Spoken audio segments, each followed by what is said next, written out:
what is going on, you guys? This is Cocosing Valley Model Railroad speaking. Well, we're going to do a little bit of a small review on a New Jersey or Central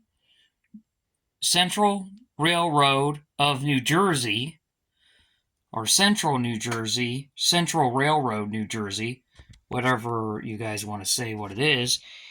This is a rivarossi 040 steam locomotive. It was produced back in the 1950s. Or at least into the 60s. It's an early one. It's a European design, but it has the American parts on it, the headlight and the bell. This engine, it was missing the couplers when I got it, but it was like this.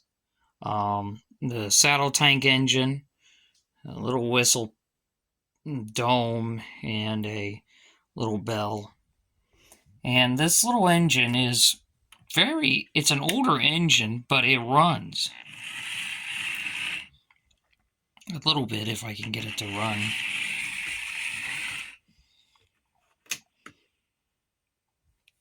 Give it back.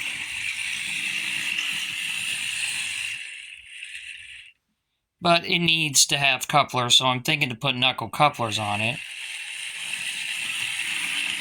See what you guys think of this engine. And hopefully you guys like this little review of this small 040 steam engine, this rivarossi engine. This little engine. And I hope you guys enjoy this short little video of this review of the Central Railroad of New Jersey, number 8. Take care, you guys. We'll see you guys out on the rails.